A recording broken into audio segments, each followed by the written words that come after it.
Shalom. Nah itu. Tadi puji-pujiannya semangat banget, saya suka sekali. Kalau nggak lupa, nggak ingat umur saya udah lompat-lompat ya. Kadang saya merasakan berkatnya itu dari puji-pujian.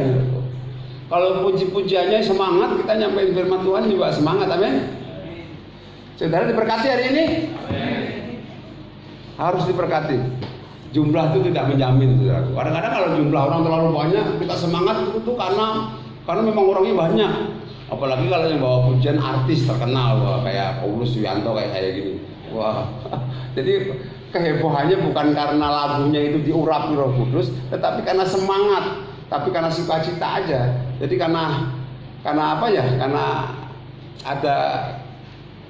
Jadi bukan dari Roh Kudus, tapi dari kedagingan akhirnya yang tampil. Ya, saudara yang dikasih Tuhan, seorang hamba Tuhan berkata begini. Pada saat itu saya tahu, puji-pujiannya meriah sekali. Itu dia berkata puji-pujiannya bagus, hidup, tetapi kosong. Artinya tidak ada urapan sama sekali. Tapi walaupun jumlah kita sedikit, tetapi ada kuasa Roh Allah hadir di tengah-tengah kita. Itu yang menyebabkan pujian itu bermakna di hati kita. Saudaraku yang dikasih Tuhan, ya kita maklumi semua gereja belum ada yang berani buka seperti kita. Tetapi kita puji Tuhan, walaupun kita sedikit, inilah yang berani tampil beda. Saudaraku yang dikasih Tuhan, ya kita tetap menjaga protokol kesehatan supaya jangan sampai nanti seperti ada satu gereja yang ada orang kena COVID kemudian harus ditutup. Itu sangat sayang sekali. Ya saudaraku sekalian Tuhan, hari ini saya mau mengajak saudara mengintrospeksi diri, melihat ke depan sampai ke akhir bangsa Israel. Ya, kita teladan mengapa bangsa Israel yang disebut biji mata Allah tetapi hancur berkeping-keping. Ya, Israel adalah anak kesayangan Allah tetapi menjadi hancur berkeping-keping. Kita tahu pada akhirnya perang dunia pertama baik kedua itu yang akhirnya Israel berusaha dibasmi, dibantai habis oleh Nazi, ya, tentara Nazi Jerman. Jadi sejak zaman pembuangan sampai Nazi Jerman, mereka itu hidupnya menderita karena apa, saudaraku? Nah ini kita pelajari kenapa Israel orang yang disayang oleh Allah tapi menderitaannya melebihi dari bangsa-bangsa yang tidak memuji Tuhan. Luar biasa sekali, saudara. Saya tadi malam berpikir, saya berdoa Tuhan kasih saya tahu apa sebabnya Israel seperti ini. Ya, banyak rumah tangga yang tadinya harmonis, baik, ya sukacita, berkatnya banyak, tiba-tiba hancur, berantakan sampai bercerai-berai, kemana anaknya, istrinya kemana. Apa sebabnya? Ya, seperti mari kita belajar sama-sama, saudaraku. Firman Tuhan hari ini saya akan beri tema dalam Amsal 13 ayat 13a ya. Ini satu ayat, setengah ayat ini sebagai temanya. Saya batuk, saya pikir waduh, saya bisa nggak ya, teriak-teriak. Rupanya waktu saya nyanyi tadi nggak terasa batuknya. Makanya saya teriak-teriak sekalian biar batuknya keluar. Saya puji Tuhan juga ya. Amsal 13 ayat 13a. Begini bunyinya, saya baca, nanti saudara baca sekali lagi ya. Siapa meremehkan firman, ia akan menanggung akibatnya. Silakan. 3, 2, 1.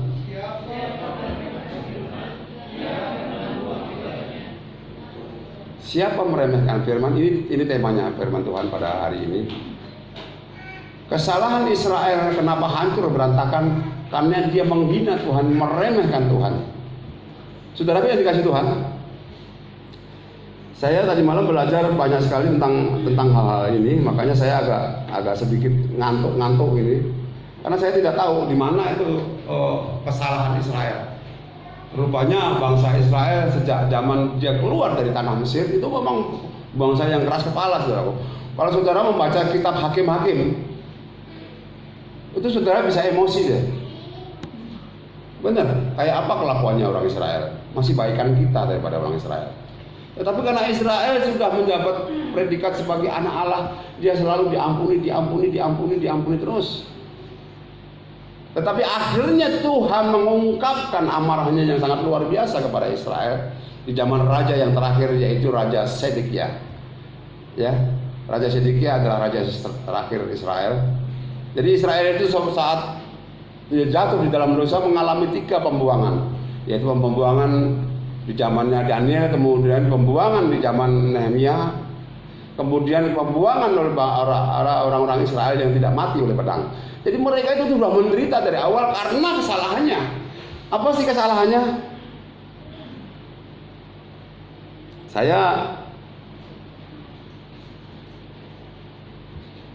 Mari kita baca 2 Tawarikh ya.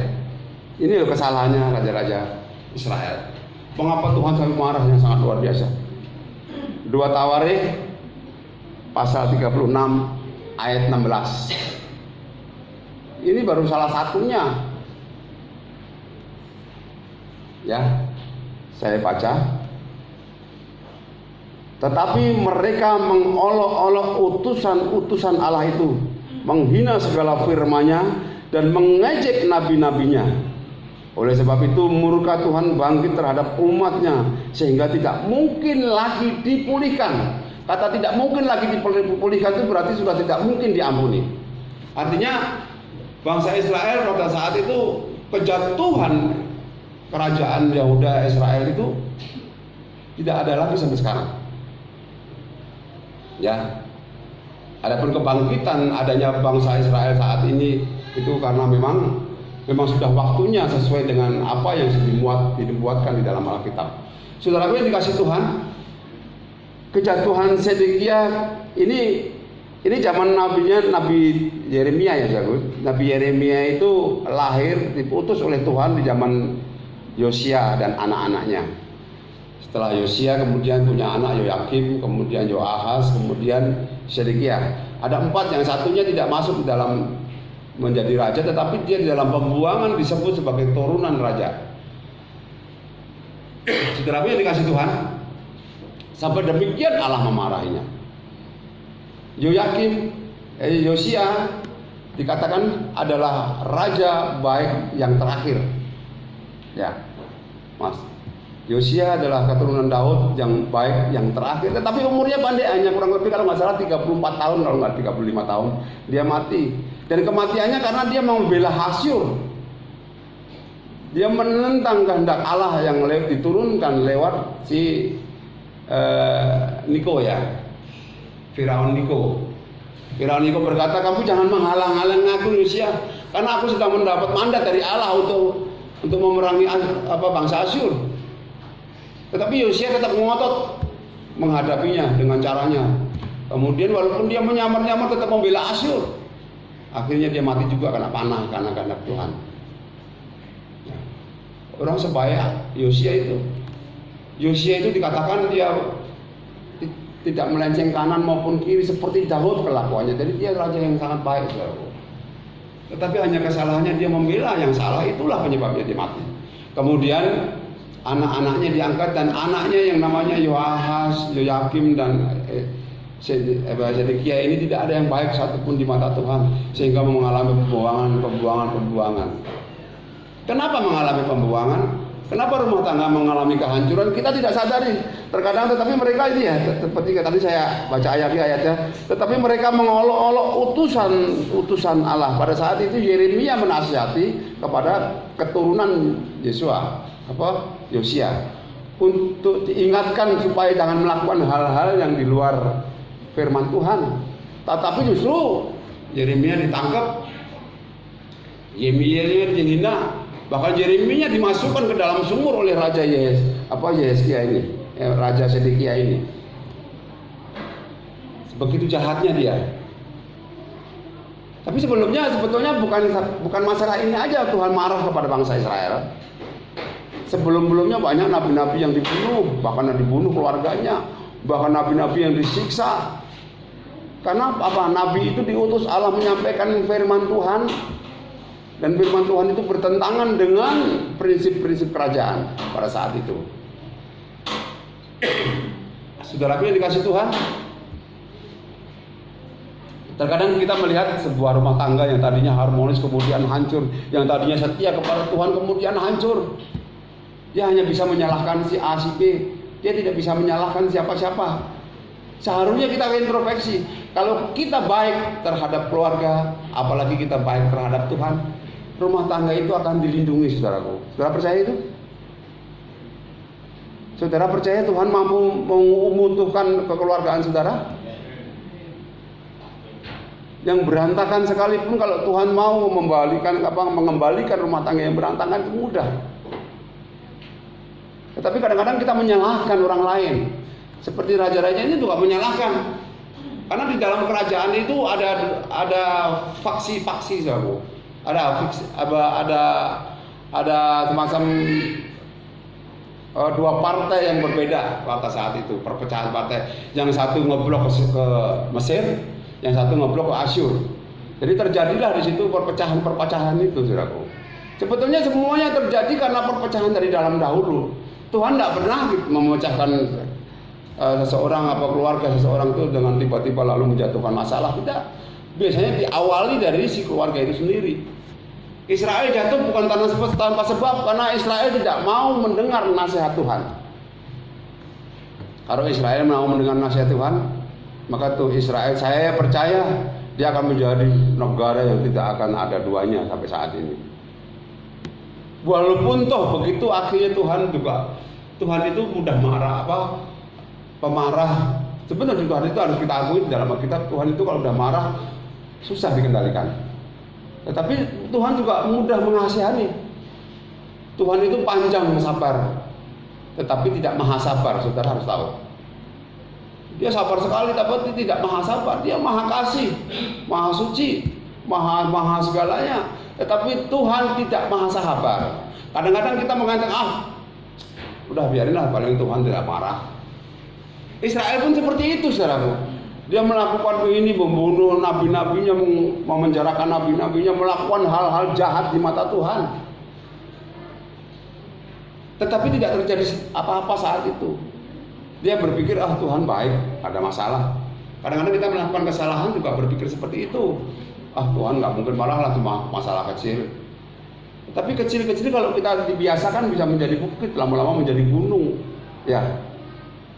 Kalau sudah menjadi gunung, menjadi masalah, lalu kita menghujat Tuhan, menyalah-nyalahkan Tuhan. Menghujat itu apa sih? Menghina Tuhan, ya, mengata-ngatai Tuhan, menghina firman Tuhan, menghina hamba Tuhan yang menyampaikan firman Tuhan. Itu juga salah satu penyebab Israel hancur, saudaraku yang dikasih Tuhan. Ya, Yeremia itu dimasukkan di dalam sumur yang tidak ada airnya, tetapi ada lumpurnya. Disiksa dia hanya untuk menyampaikan kebenaran Allah. Makanya saudara, kalau kita menyampaikan kebenaran Allah kepada seseorang, kadang-kadang ada konsekuensi yang harus kita terima. Siapa kok enggak gitu. Seperti saya pernah saksikan, berapa kali saya menyaksikan setelah saya memberitakan apa kebenaran Tuhan, ya akibatnya banyak orang-orang yang lari dari saya. Langganan-langganan saya lari, tetapi saya nggak pedulikan itu. Karena saya punya iman dan keyakinan Tuhan akan membukakan keran yang lain, itu aja. Ya, yang lain mau, udah jangan pakai, tinggal dipakai lagi saya, nggak masalah. Nggak masalah, karena saya pikir saya harus bertindak. Untuk menyampaikan firman Tuhan itu ada risiko, saudaraku. Ada. Apalagi kalau kita bawahan lalu mengingatkan kepada pimpinan kita, itu risikonya diputasi, parah-parahnya dipecat aja. Itu kan? Tetapi itu harus kita ambil sikap, saudaraku. Tetapi ya tentu kita berdoa dengan bijak menyampaikannya, nggak seperti tiba-tiba, kafir begini-begini, nggak bisa. Kita harus menggunakan hikmat akal budi untuk mengingatkan itu. Ya, saya tidak pernah berbicara tentang firman Tuhan kalau langganan saya tidak bertanya tentang Tuhan. Kadang-kadang, Pak Yanto, agamanya apa sih? Saya Kristen. Kristen itu begini. Ya tidak, nggak benar itu. Yang benar adalah begini. Saya jelasin. Ya kebetulan saya paham gitu. Besok lagi berapa bulan nggak manggil saya lagi, nggak masalah. Karena memang mereka itu didoktrin seperti itu, otaknya cetek, ya kan? Dia nggak mau berbisnis dengan orang-orang yang di luar agamanya, nggak masalah. Ya. Menggunakan barang kafir itu najis, haram, ya nggak salah. Kadang-kadang saya dalam hati kalau udah begitu mau dibuang itu HP gitu ya. Buang itu mobil, naik onta kemana-mana gitu loh, ya kan? nggak usah naik mobil, nggak usah naik pakai HP, nggak usah nonton TV. Itu produk-produk orang kafir semua. Saudaraku yang dikasih Tuhan, sekali lagi saya katakan yang berhak mengatakan orang itu kafir adalah orang Israel. Ya, orang yang tidak percaya kepada Allah, orang Israel menyebutnya orang kafir. Jadi dijiplak gitu saudaraku yang dikasih Tuhan. Semua kalau kita perhatikan, tetapi kita tidak masalahkan soal itu. Kita kembali lagi ke bangsa Israel. Israel dulu adalah satu bangsa yang besar. Yang pertama rajanya adalah Saul. Kenapa bangsa Israel minta raja Saul? Nah ini saudara harus tahu. Kenapa Israel minta raja? Ini saya ceritakan saudara. Mungkin saudara banyak yang nggak tahu. Sebelum raja Saul hadir, di situ ada yang namanya Samuel. Sebelum Samuel menjadi imam besar, itu ada namanya Elia. Elia adalah imam besar. Ya. Kenapa Elia tidak bisa mewariskan kepada anak-anaknya? Karena anak-anak Elia adalah anak-anak yang brengsek, yang suka melakukan manipulasi, suka korupsi, suka tidur dengan perempuan sembarangan di bait Allah. Itu Allah marah sekali. Apakah amarah Allah hanya kepada anak-anak Elia? Nah, Elia juga termasuk. Ditegur juga oleh Allah, bahkan Alkitab mengatakan Elia menderita matinya, saudara. Kemudian digantilah Elia, setelah Elia mati digantilah Samuel. Ya, kalau kita mendidik anak, lalu anak kita menjadi orang yang tidak sukses, apalagi anak kita sampai murtad, melakukan hal-hal dosa, itu kita ikut bertanggung jawab di hadapan Tuhan, saudara. Makanya jangan sayang-sayang kalau kita mendidik anak. Kita dituntut oleh Tuhan. Karena dalam Yeskiel dikatakan, kalau kamu melihat diam saja, dia akan mati. Tetapi kematiannya akan aku tuntut kepadamu. Itu kata firman Tuhan. Jadi kita harus hati-hati. Apa yang dititipkan Tuhan kepada kita, kita harus bertanggung jawab. Kalau ada bahasa buah jatuhnya tidak jauh dari pohonnya, itu adalah salah. Itu adalah falsafah yang salah. Ya, kita bukan buah, kita ini manusia. Ya, bayi yang dititipkan kepada kita itu ibarat tanah liat yang masih berbentuk empuk, tanah liat, tahu ya, kayak lempung gitu. Nah, Tuhan menitipkan bayi itu seperti itu. Mau kita bentuk sebagai apa dia? Apa kita mau bentuk seperti macan, maka anak itu akan menjadi macan. Kalau kita membentuk seperti gajah, maka anak itu akan menjadi gajah. Tapi kalau kita membentuknya pakai sayap seperti malaikat, maka anak itu akan menjadi malaikat. Tergantung bentukan kita. Tidak bisa mendidik anak itu masa bodoh, tidak bisa. Kita harus tanggung jawab.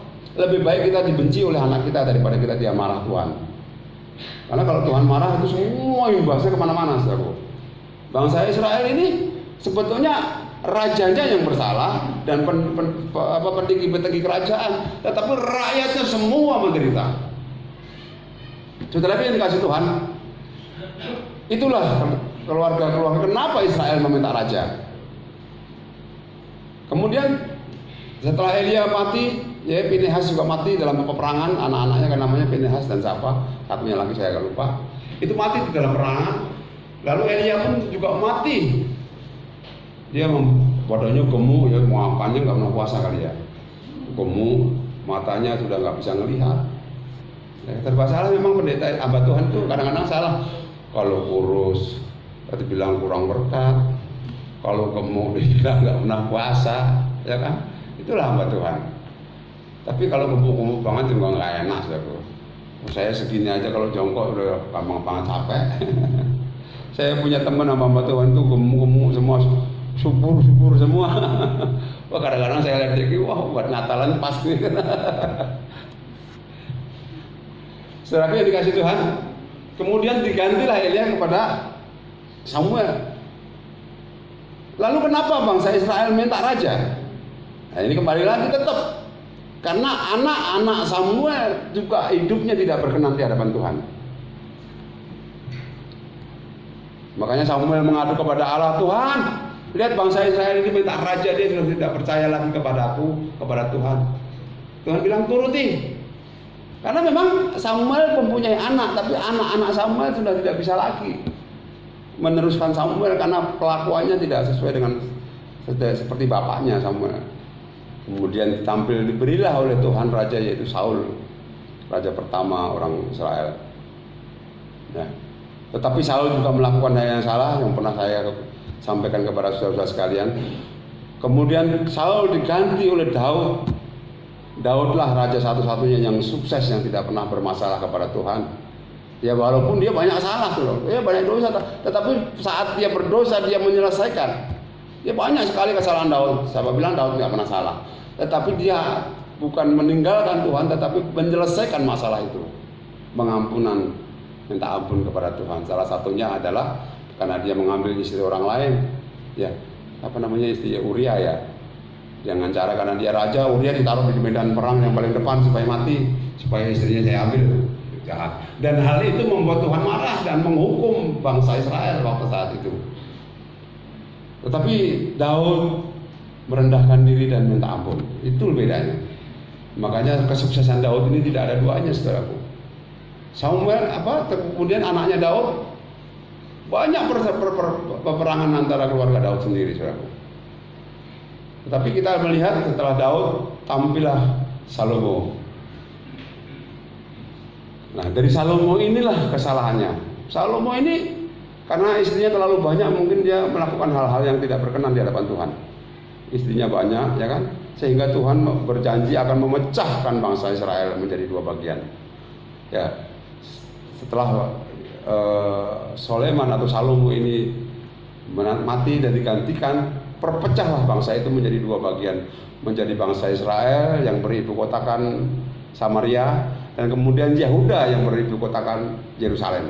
Saudaraku yang dikasih Tuhan, dari sinilah mulai akar-akar dosa mengakar, saudaraku.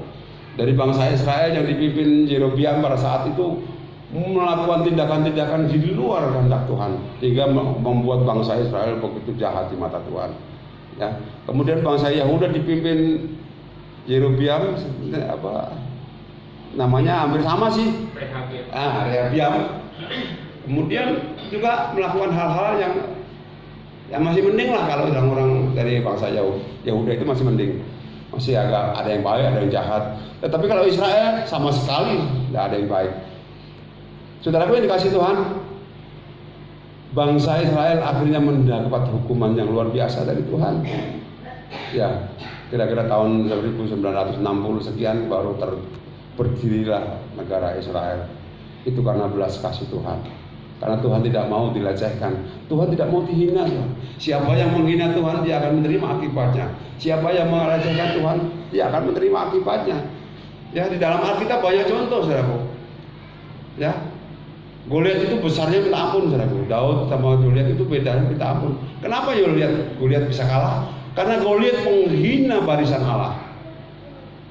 Daud terlalu kecil, malah senjatanya cuma ketapel lagi. Kalau Goliat membawa perang dan tombak karu-karuan, tapi kalah. Kenapa? Pada saat musuh itu menghina Tuhan, maka yang menjadi musuhnya bukan lagi Daud, tetapi Tuhan. Saudaraku yang dikasih Tuhan, banyak sekali anak-anak Tuhan yang makin parah, makin hancur. Keluarganya makin hancur kalau tidak menyadari. Ya, jadi rumah tangga yang berantakan bukan karena rumah tangga itu tidak bisa diperbaiki, tetapi rumah tangga tidak mau memperbaiki. Saudaraku yang dikasih Tuhan, saya bicara begini kenapa? Karena saya juga pernah mengalami hal-hal yang nyaris seperti itu, saudaraku. Saya juga mengalami, tetapi akhirnya saya bersadar bahwa saya menyerahkan semuanya kepada Tuhan. Ya kalau saya mengikuti keinginan daging, tentu saudara nggak bisa melihat saya lagi di sini. Tetapi saya tetap merendahkan diri ke hadapan Tuhan, walaupun saya bukan orang baik. Saudara yang dikasih Tuhan, ya, orang yang merendahkan Tuhan, menghina Tuhan itu sama dengan orang yang menyalakan bom waktu, yang suatu waktu akan meledak menghancurkan hidupnya. Itulah apabila kita menghina, menyalahkan Tuhan. Dalam Kisah Rasul dikatakan di situ, ceritakan masalah itu seorang raja ya, Herodes. Pada saat itu Herodes naik ke panggung dengan berpakaian kebesarannya. Lalu dia berpidato, berteriak-teriak berpidato, rakyatnya menyambut dia. Bahkan rakyatnya berkata, inilah suara Allah. Dan ayat selanjutnya malaikat menampar si Herodes ini sehingga mati. Kenapa kalau ditampar Herodes? Padahal bukan Herodes yang ngomong saya suara Allah, tapi orang lain. Harusnya Herodes langsung mengingatkan kepada rakyatnya untuk tidak menyebut suaranya adalah suara Allah, sehingga dia melecehkan Tuhan. Saudaraku yang dikasih Tuhan, hati-hati kita berbicara tentang Tuhan. Hormati Tuhan, jangan dipakai sumpah sembarangan. Kadang-kadang cuma kejedot pintu aja, oh Yesus haleluya gitu. Itu artinya lama-lama kita nama Yesus itu nggak ada artinya, ya kan? Apalagi di ajaran yang lain itu menyebut nama Tuhan, tapi dengan buat kejahatan, buat membunuh, buat merampas, buat merampok. Ya, saya tidak akan menyebutkannya mereka, tetapi saudara akan tahu. Dengan menyebut nama Tuhan yang maha besar, jarah sana jarah sini. Ini kesalahan fatal yang dikasih Tuhan. Saya tahu bahwa hal ini pasti akan terjadi. Saya tahu. Itulah, oleh karena itu kita harus hati-hati menjadi orang-orang percaya ini. Hati-hati, kalau ada masalah jangan sampai sekali-sekali menyalahkan Tuhan. Tuhan itu tidak pernah salah, saudaraku. Kita yang salah. Tuhan tidak pernah meninggalkan kita, tapi kita yang meninggalkan Tuhan, betul? Pernahkah Tuhan meninggalkan kita? Nggak pernah. Tetapi kita yang meninggalkan Tuhan. Tuhan sudah menentukan saudara selamat. Saudara dan saya ini sudah ditentukan selamat masuk surga. Tetapi yang membuat saudara nanti tidak masuk surga apa? Ya kelakuan kita sendiri, saudara dan saya sendiri. Kalau kita taat tekun mengikuti jalan Tuhan, maka kita pasti masuk surga. Tetapi kalau kita enggak, berarti kita lari dari ketentuan Tuhan. Jadi artinya kita mencari takdir kita sendiri. Saudaraku yang dikasih Tuhan, seorang insinyur pencipta kapal besar Titanic, saudara ingat ya? Waktu ditanya bagaimana kekuatan kapal ini, dia berkata dengan jumawanya, dengan sombongnya, kapal ini luar biasa kekuatannya. Bahkan Tuhan pun tidak akan sanggup menenggelamkan kapal ini. Kata-kata inilah yang menyinggung perasaan Tuhan. Lalu bagaimana dalam perjalanannya? Akhirnya 1.500 lebih orang harus mati gara-gara ucapan insinyur ini. Tuhan tidak menghancurkan kapal itu dengan gunung padas yang keras, tidak. Hanya dengan es, dengan air yang membeku. Itu menunjukkan bahwa kamu itu nggak ada apa-apanya di hadapan Tuhan. Saudaraku yang dikasih Tuhan, kalau kita sudah menghina Tuhan, yang menjadi lawan kita bukan lagi siapa-siapa, Tuhan, saudaraku. Oleh karena itu hati-hati kalau kita berbicara. Ya, hati-hati sekali. Israel hancur sampai berkeping-keping karena dia sering menghina pelayan Tuhan, dihina, menghina firman Tuhan. Itu sama saja kita menghujat. Ya, firman Tuhan mengatakan menghujat itu tidak ada pengampunan. Ya, tetapi bukan itu maksud Tuhan Yesus. Saya nanti kapan-kapan akan bawa masalah tentang penghujatan ini. Apa sih arti penghujat itu? Menghina, melecehkan, dan tetek bengek lah. Nanti minggu depan kalau saya ada kesempatan lagi, saya akan bawa masalah penghujatan ini supaya kita jangan sampai salah paham. Apa sih artinya menghujat Roh Kudus itu? Ya saudaraku ya, kita kembali ya tadi. Berapa hari ini, belum lama ini saudaraku ya, seorang petinju yang namanya siapa itu? Dia siapa namanya?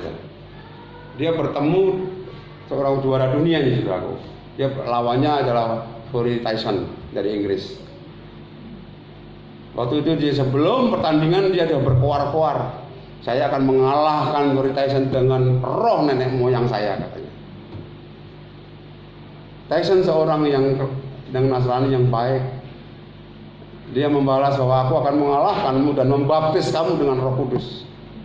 Saudaraku yang dikasih Tuhan, secara di atas kertas si Weiner ini diunggulkan saudara, karena dia tidak pernah terkalahkan, dia hebat sekali, badannya kekar bagus. Sementara si Fury ini potongannya kalau dilihat dia agak lemah saudara. Tetapi sesuatu terjadi pada saat pertandingan, Fury ini dipukul kanan kiri, ya rahang kanan dan kiri sampai Fury jatuh. Menurut pengamat tinju dia tidak akan mungkin bisa jatuh, bisa bangun. Tetapi tiba-tiba dia bangun. Kenapa dia bangun? Karena Tuhan tidak rela namanya dijelek-jelekan. Dia tidak mau nama Tuhan dihina. Saya percaya pada saat itu roh Tuhan campur tangan dalam pertinjuan itu. Sebetulnya Tuhan nggak ada urusannya dengan tinju. Tapi kalau orang itu sudah menghina Tuhan, maka Tuhan pasti ikut campur. Saudara tahu kan? Kalau apapun Tuhan tidak akan pernah ikut campur kepada kita kalau kita tidak minta tolong. Ya, akhirnya apa? Dia dikanvaskan, di KO sama si Corey Tyson ini. Akhirnya Corey Tyson berkata, kemenangan ini karena Yesus, bukan karena kehebatan saya. Ini juara dunia loh, saya. Terjadi baru beberapa hari yang lalu, saya perhatikan. Jadi sebelum mereka bertinju itu biasanya kan dipertemukan dulu, ya kan, tanya jawab, tantangan secara lisan dulu lah, ngomong. Nah, cuman ini sudah menjurus ke roh. Aku akan menjatuhkan kamu dengan mengalahkan Tuhanmu. Peperangan besok di mimbar ini adalah peperangan antara Tuhanku dan Tuhanmu, menantang seperti itu, saudaraku. Tuhan itu sebetulnya nggak pemarah, tetapi karena Tuhan dilecehkan jadi marah akhirnya. Jangan sekali-sekali kita menghina Tuhan, sekali lagi jangan sekali-sekali kita menghina Tuhan. Dengan apalagi kita harus selalu menghormati firman Tuhan, saudaraku. Ya, anak-anak muda, adik-adik sekalian, kita harus menghormati Tuhan. Firman Tuhan yang ada di Alkitab, saudara, ini harus benar-benar jangan dicampur dengan hal-hal yang lain. Kalau Alkitab ini masih ada gambar-gambar kotor, lebih baik keluarkan itu Alkitab. Jangan download Alkitab. Alkitab itu adalah firman Tuhan yang harus kita hargai. Dia adalah firman Tuhan yang maha kudus. Saya ingatkan sekali lagi, kalau kita melecehkan Tuhan, menyampur Tuhan dengan hal-hal yang buruk, maka Tuhan tidak akan diam. Kalau saudara menghargai Tuhan, saudara dan saya harus menghargai Tuhan. Firman Tuhan di dalam Alkitab, di dalam HP, jangan dicampur dengan gambar-gambar yang lain. Ya, saya cuma memberi saran, saya tidak mewajibkan saudara harus mengikuti. Tetapi saya sebagai hamba Tuhan, saya paham betul tentang karakter Tuhan, makanya saya sampaikan kepada saudara. Saya tahu persis. Oleh karena itu, jangan sampai kita main-main merendah-rendahkan Tuhan. Karena apabila kita merendahkan Tuhan, yang menjadi lawan kita adalah Tuhan. Kalau kita sudah menjadi lawan Tuhan, hancur sehebat apapun dia. Israel adalah bangsa yang besar yang tidak terkalahkan pada saat itu, menjadi negara super power zaman Salomo. Tetapi karena dia sudah melenceng dari ajaran Tuhan, makanya Israel dihancurkan oleh Tuhan. Sampai detik ini kita masih bisa melihat itu karena belas kasih Tuhan. Ya, karena itu memang ada nubuatan-nubuatan tentang Israel, berdirinya bangsa Israel itu. Nanti kapan-kapan kita akan bicara soal itu. Tetapi hari ini saya mengajak saudara berbicara tentang kehancuran Israel, penyebab kehancuran Israel, karena Israel menghina Tuhan, karena Israel melecehkan hamba Tuhan, karena Israel sering membunuh utusan Tuhan, karena Israel tidak mau mendengarkan kata-kata Tuhan, walaupun Israel ini anak emasnya Tuhan. Jadi kita ini juga anak emas Tuhan, ya. Saudara percaya saudara anak Tuhan?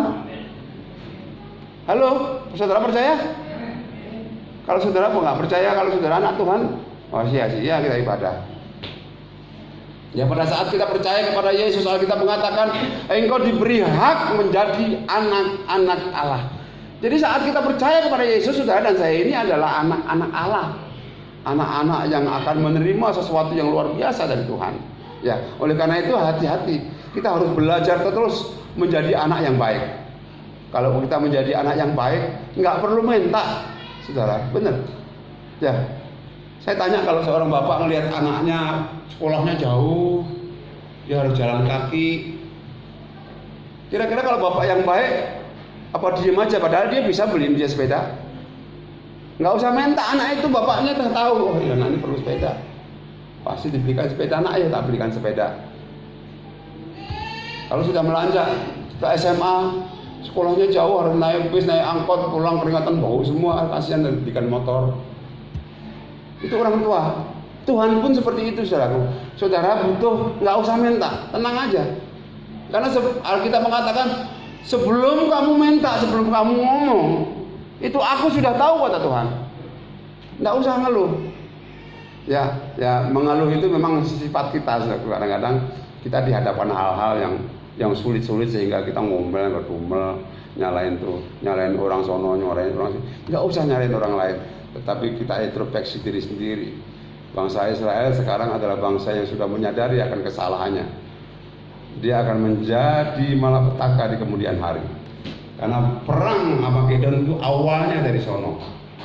Jadi selama perang yang diawali dari bangsa-bangsa lain, saudara nggak usah takut ada perang akhir zaman, nggak ada. Kita mengatakan perang itu dari sono, jadi saudara tenang aja. Ya, nggak ada perang dunia keempat diawali dari negara lain. Perang dunia ketiga atau kata pengennya yang disebut nanti perang Armageddon diawali dari Israel. Saudara tahu Israel mengklaim bahwa bait suci ada di bawah Masjid Al-Aqsa ya. Sekarang mereka sedang berusaha untuk membongkar masjid itu. Saudara tahu apa akibatnya kalau masjid itu dibongkar? Kita pasti tahu. Kalau hal itu terjadi, itulah kiamat. Itulah perang akhir zaman. Itulah akhir kehidupan kita. Itulah menjelang datangnya Tuhan Yesus. Tetapi kita berharap sebelum hal itu terjadi, kita sudah pengangkatan, saudaraku. Ya, kita semua mengalami rapture, diangkat oleh Tuhan sebelum hal itu terjadi. Amin. Saudara tahu bahwa Alkitab menjanjikan kita akan diangkat, ya kan? Ini kayaknya belum sampai ke sini nih. Tapi perlu dipelajari lagi. Nanti kapan-kapan kita belajar soal rapture, pengangkatan. Jadi pengangkatan itu dijanjikan kepada Tuhan, kepada kita, oleh Tuhan kepada kita, ya. Kita tidak akan diperhadapkan kesulitan antikris, dan sebelum hal itu terjadi, orang yang hidupnya berkenan, dia akan diangkat hidup-hidup oleh Tuhan. Kita tidak akan diperhadapkan dengan masalah-masalah penyiksaan, antikris dan tetek bengeknya, tapi kita akan diangkat hidup-hidup oleh Tuhan. Saudara mau diangkat hidup-hidup oleh Tuhan? Enak deh, saudaraku, lagi enak-enak gitu tahu-tahu. Makanya Alkitab Tuhan Yesus berkata nanti ada suami istri sedang tidur, istrinya tahu-tahu nggak ada, diangkat oleh Tuhan. Kok suaminya kok enggak? Karena suaminya nggak benar. Ada yang suaminya diangkat, istrinya enggak. Kok istrinya enggak? Istrinya suka serong dan lain sebagainya. Kakak adik diangkat, kakaknya diangkat, adiknya kok enggak? Karena memang begitu, saudaraku. Di dalam gereja saya melihat satu film begini. Sedang ibadah, tiba-tiba sebagian umat Tuhan diangkat, tetapi pendetanya enggak, saudara. Nah, saya nggak mau ini. Saya mau saudara diangkat, saya juga diangkat. Amin. Ini jangan cuma amin toh lalu nggak paham apa tuh angkatan tuh, angkatan apa tuh? Ya tadi sudah saya jelaskan tadi ya, bahwa orang yang menjadi kesayangan Tuhan, dia tidak akan diperhadapkan dengan hal-hal antikris. Antikris itu artinya nanti orang yang tidak percaya kepada Tuhan, orang yang sudah percaya kepada Tuhan, dia akan disiksa untuk menghujat Tuhan. Ada yang bertahan, tapi Alkitab mengatakan banyak yang gugur. Saudaraku yang dikasih Tuhan, kita harus belajar banyak. Mari kita belajar menghormati Tuhan, jangan sembarang sumpah. Ya, Yesus mengatakan kalau iya katakan iya, kalau tidak katakan tidak, nggak usah sumpah. Kalau kita gampang mengucapkan kata sumpah, menyebut nama Tuhan, akhirnya nama Tuhan itu nggak sakti akhirnya. Nggak sakti itu artinya karena sudah terbiasa disebut. Nama Tuhan harus kita sakralkan. Pada saat kita menghadapi sesuatu, sebutlah dia. Ya, saya paling jarang banget menyebut Tuhan. Kalau tidak hal-hal tertentu, saudaraku. Makanya pada saat saya pernah bersaksi mengusir setan itu, saya menyebut Tuhan, Tuhan benar-benar hadir. Ya, pada saat saya mengusir roh setan itu, genderuwo itu, benar-benar Tuhan hadir membela saya. Karena saya paling takut menyebut Tuhan. Tetapi pada saat tertentu saya akan menyebut Tuhan dan dia menolong saya. Kalau saudara menghargai Tuhan, hargailah Tuhan, hormati Tuhan, jangan ucapkan sembarangan. Jangan dikit-dikit ngomong Tuhan, dikit-dikit Tuhan, demi Tuhan. Apalagi kalau sudah berani sumpah palsu dengan nama Tuhan. Amit-amit jabang bayi, saya bilang. Jangan sekali-sekali. Ya, jangan sekali-sekali saya katakan sumpah palsu menyebut nama Tuhan. Saudara akan mengalami hal-hal yang di luar dugaan saudara. Kelamaan kayaknya. Puji Tuhan. Tadi saya rencana pengen 2 jam, tapi kayaknya udah pada ngantuk. Saudara dikasih Tuhan. Itulah Israel. Kenapa Israel hancur? Ya karena kesalahan Israel. Dia tidak mau mendengarkan apa kata hamba Tuhan yang disampaikan oleh hamba Tuhan. Dia tidak mau apa yang dikatakan oleh firman Tuhan yang disampaikan oleh hamba Tuhan. Justru dia menghina hamba Tuhan. Saudaraku, makanya sekali lagi, ini bukan karena saya yang bicara, tapi jangan menghina hamba Tuhan. Karena kalau saudara menghina hamba Tuhan, berarti saudara menghina orang yang mengutus hamba Tuhan itu. Ya, saya utusan raja. Kalau saudara menghina saya, berarti saudara menghina raja. Betul? Makanya kalau saya datang langsung dikasih kopi besok ya. Roti yang enak-enak, pulang kasih amplop. Haleluya. Saudara yang dikasih Tuhan, puji Tuhan. Saya tidak akan perpanjang, tapi mudah-mudahan saudara juga memahami. Karena contoh-contoh orang yang menghina Tuhan itu banyak banget yang menderita. Atau orang pemain musik yang ke depan. Banyak sekali penderita orang-orang yang menghina Tuhan itu menderita. Kalau saudara sempat bersalah menghina Tuhan, segera berlutut minta ampun. Jangan sampai Tuhan memperpanjang masalah itu. Kalau Tuhan sampai memperpanjang masalah itu, maka kita akan repot. Nggak bakal berhasil apapun. Sepintas kayaknya kita menjadi orang hebat, tetapi dalamnya kosong, nggak ada apa-apanya. Sudah yang dikasih Tuhan, mari kita belajar sekali lagi. Saya sudah ajak saudara belajar untuk menghormati Tuhan. Jangan gampang menjemput Tuhan. Jangan dibiasakan sumpah Tuhan demi Tuhan, jangan. Tetapi Yesus berkata, kalau iya katakan ya, tidak katakan tidak. Ya. Haleluya. Saya tadi ingin mengajak saudara nyanyi yang lagu yang tadi, aku percaya Tuhan, ku ajaib. Mudah-mudahan firman Tuhan hari ini bisa mengukir di loh hati kita masing-masing, sehingga kita semakin menghormati Tuhan, semakin menghargai Alkitab, semakin menghormati firman Tuhan. Haleluya Yesus. Tolong teksnya ini belum hafal nih. Haleluya.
percaya Tuhan,